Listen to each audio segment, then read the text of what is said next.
My name is C.V.Akuta. On the Saturday, the 4th of January 2025, President Bola Tinubu went to Enugu. So I want to give my honest analysis about the visit.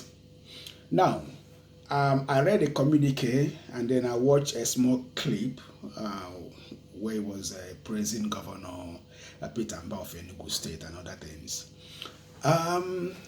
Number one, I was expecting to hear him speak about maybe Nnamdi Kanu. I wanted to hear or read any comments maybe about Nnamdi Kanu, whether his government will release him based on maybe political negotiation or maybe based on maybe lobbying. If you can recall, most Igbo leaders have been making plea to government to release Nnamdi Kanu. And even during the last government, during Buhari's government, Igbo leaders went to Nnamdi Kanu, former governor of Anambra State, Ezife in particular, pleaded, and Mbazulike as well went to Buhari, pleading for Nnamdi Kanu to be released. I'm also aware the case is in court. However, there has been some political meetings or political negotiations for his release. So I didn't hear him speak about Nnamdi Kanu or whether he's going to release or whether he's not going to release. I'm also not sure whether this issue was raised maybe behind closed doors or because it wasn't mentioned anywhere. That is number one point which I didn't see. Then secondly, even though he came to commission the IT, I think the security infrastructure of Enugu State, the CCTV or the control room or wherever. However, I didn't hear him speak about what the federal government is doing against the insecurity in the entire Southeast. He made mention about Enugu State, that's fine. He commended Peter Mba for the good work he's in Enugu State. But I was expecting him to highlight or speak about the entire Southeast, what the federal government is doing about the insecurity. This was not this. I didn't hear him speak about that in the short clip. And even when I read the communique as well, there was no mention of the entire Southeast security situation. He didn't mention anything about that. He commended LSOT, made mention of LSOT and Peter Mba, the good work they are doing. That's commendable. Even though, again, he made also mention that he doesn't care the party they belong to. That is statesmanship. That is statesmanly. I commend that the view on that. But also he commented about the Southeast rail line to link it up to the Maiduguri or up to the north. That's also commendable. And then, but I was also expecting him to talk about the Onitsha Seaport, what is holding the Onitsha Seaport, because Onitsha, he made mention about Onitsha, because Onitsha is a commercial hub of the Southeast. And this issue of Onitsha Seaport has been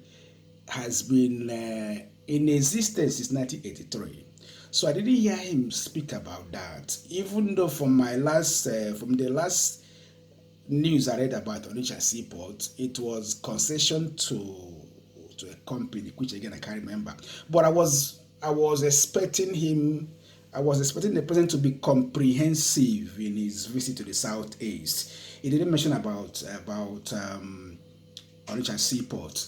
And I was also listening whether he will maybe talk about Akanibiam Airport, maybe about making Enugu Airport maybe a regional hub, or maybe supporting foreign airlines to be flying into Enugu Airport. So far, it's only Ethiopian airline that goes to Enugu. So I was hoping that maybe he will make a promise, or maybe he could say, I will maybe guarantee, or maybe I will push for more foreign airlines to be landing at Enugu Airport.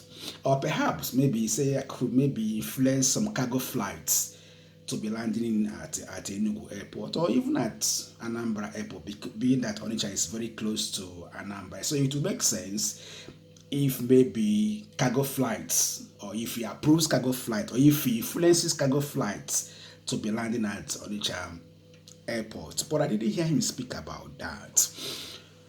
Okay, he appeared sober in his body language, but again, that is for me. That's a bit maybe a bit being sensitive to the southeast.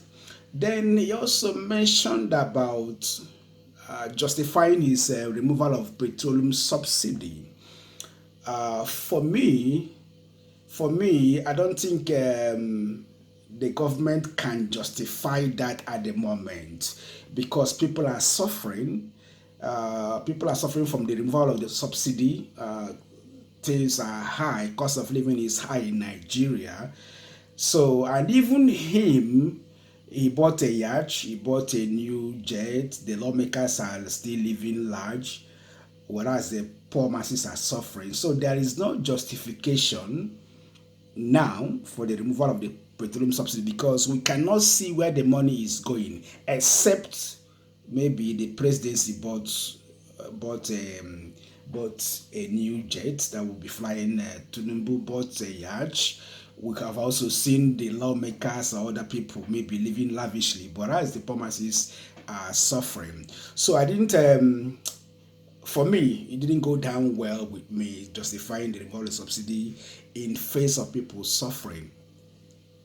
Now he called for the rebuilding of Nigeria. Kind of, I'm just trying to paraphrase here. He said that elections are over, that it's time to build. Even though he made reference to Peter Mba, but I think indirectly he was also referring to the Southeasterners to support his government.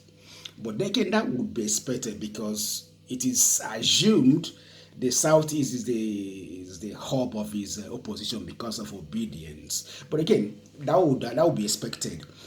For me, I think his visit, he has started campaigning for his re-election indirectly or directly from the body language, from the praises he was heaping on OT and Peter Mba.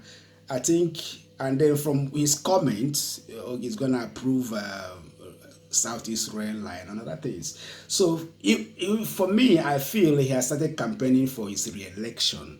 But although that's not unexpected because every politician will take advantage of the occasion or event to advance his personal interests. So I wouldn't be surprised, or I'm not surprised he did that at Enugu. But in conclusion, I think the Southeasterners, or okay, the Southeastern leaders did the right thing they're supposed to do. But however, I'm not sure they maybe bargained enough or negotiated enough for other things for the Southeast to maybe have their due share or have what is due to them.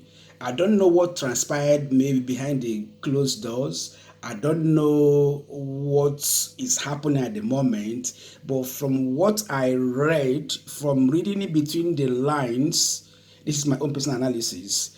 I don't think there was enough leverage from the president on the Southeast. But having said that, I also believe the Southeasterners should work with President Bola Tinubu insofar as getting what is due to the Southeast. When the time for voting comes, maybe in the next 2 years, everyone should be free to vote whoever he or she likes. But for the time being, I believe that the Southeasterners should work with Tinubu and leverage and get what is rightly due for the Southeast. Thank you.